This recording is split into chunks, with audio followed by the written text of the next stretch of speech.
मैं कई सालों से SAR यूनिट में हूं और जंगलों में मैंने जो कुछ देखा है उसे मैं कभी भूल नहीं सकता। लोग सोचते हैं कि हमारे काम में सबसे मुश्किल हिस्सा लाशें ढूंढना या रास्ता भटक जाना है, लेकिन नहीं। असली डर वो चीजें हैं जिनका कोई मतलब नहीं बनता, जैसे लोग जो अचानक गायब हो जाते हैं, मानो हवा ने निगल लिया हो। मैं पहली बार एक छोटे लड़के के केस में परेशान हुआ। वो अपने वालिदैन के साथ जंगल में बेरियां चुनने आया था। चंद सेकंड के लिए उनके वालिदैन की नजर हट गई और दोनों बच्चे गायब हो गए। हमने उसकी बहन को फौरन ढूंढ लिया। वो खामोशी से एक खुली जगह पर खड़ी थी। जब हमने पूछा उसका भाई कहाँ है, उसने कहा रीच आदमी उसे ले गया। उसने मुझे बेरियां दी और कहा चुप रहना। वो मेरे भाई के साथ खेलना चाहता था। वो कहती रही कि वो आदमी नहीं था, वो बहुत लंबा था, पूरा बालों से ढका हुआ, बिल्कुल रीच जैसा, और उसका चेहरा अजीब था। हमने हफ्तों तलाश की मगर उस लड़के का एक भी सुराग नहीं मिला। वो लड़की जो दरख्त से नीचे नहीं उतरी। एक और केस में एक नौजवान लड़की अपनी माँ और दादा के साथ हाइकिंग पर थी। वो बेहतर मंजर देखने के लिए दरख्त पर चढ़ी और फिर कभी नीचे नहीं उतरी। माँ और दादा ने घंटों उसका इंतजार किया, बार बार पुकारा।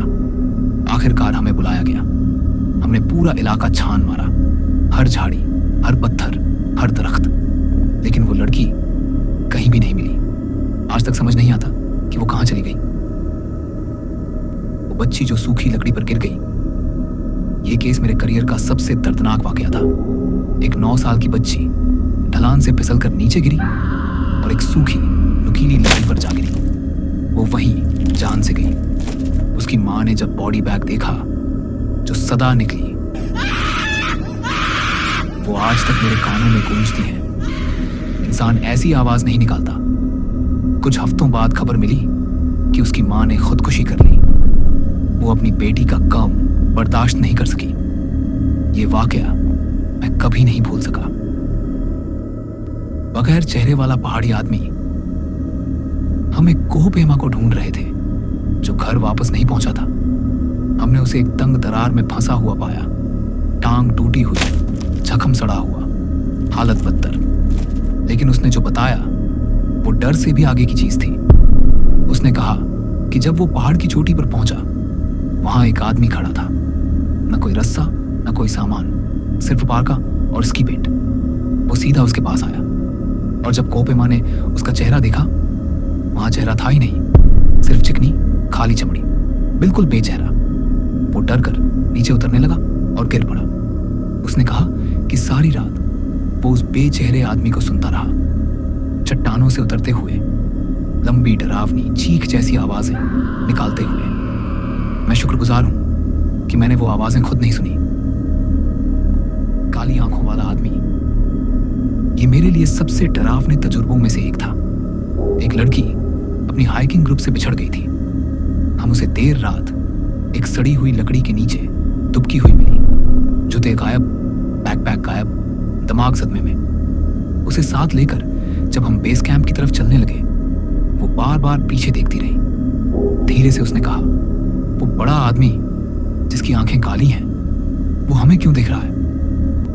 एक और केस में एक आदमी सीधा ऊपर पहाड़ की तरफ भागने लगा, इतनी तेजी से कि जैसे किसी चीज ने उसे खींचा हो। उसका ट्रैक ऐसे था जैसे जमीन पर पैरों ने फिसलना छोड़ दिया हो, बस सीधा ऊपर, सीधा, बिना रुके। वो भी कभी नहीं मिला। कई बार हमें ऐसे टेंट मिलते हैं जिनके अंदर सब सामान ठीक होता है, मगर इंसान गायब। न संघर्ष, न खून, न निशान, बस गायब। सबसे अजीब है जंगल की सीढ़ियां। हर 30 से 40 मील अंदर जाओ तो कहीं ना कहीं सीढ़ियां खड़ी मिलती हैं, बिल्कुल घर वाली, साफ, नई, लकड़ी की, कंक्रीट की, कारपेट वाली, जैसे किसी ने पूरा घर काटकर सिर्फ सीढ़ियां बचा ली हो। हमने जब पूछा तो जवाब मिला, उन्हें नजरअंदाज करो, उनके करीब मत जाना, सवाल न करना। मैंने एक बार एक नए अफसर को देखा जिसने सीढ़ियों को हाथ लगाया। उसी रात वो गायब। उसका रेडियो मिला, उसका बैग मिला, वो नहीं मिला, कभी नहीं मिला।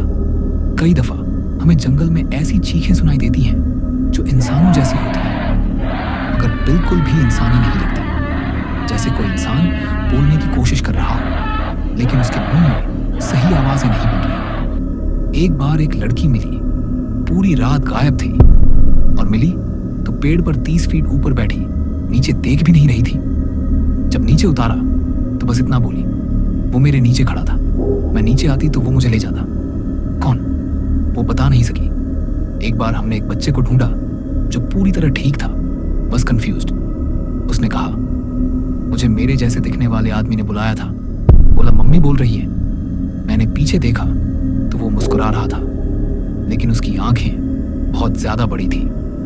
एक और केस में हमें एक बूढ़ा आदमी मिला जिसने दावा किया कि जंगल में एक दरवाजा है जो कहीं भी नहीं जाता, और अगर गलत रात में उसे खोलो तो वापस नहीं आ सकते।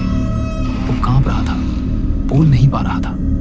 हम दरवाजा नहीं ढूंढ पाए, लेकिन उसके पैरों के पीछे घसीटने के गहरे निशान थे, जैसे कुछ उसे वापस खींचने की कोशिश कर रहा हो। कई बार लोग वापस मिलते हैं, लेकिन बदले हुए, जैसे अंदर कोई और हो, आंखें खाली, बोलने में झिझक, और रात में अचानक चीख कर उठना। एक बार एक आदमी मिला जिसने कहा कि वो आवाज मुझे वापस बुला रही है। 2 दिन बाद वो फिर गायब, इस बार हमेशा के लिए। और इन सब के बीच वो सीढ़ियां हैं, खामोश, साफ, बिल्कुल बेदाग। पता नहीं कौन रखता है, क्यों रखता है, लेकिन यूनिट में हर कोई जानता है उनके करीब जाना मना है। जो गया वो कभी पहले जैसा वापस नहीं आता।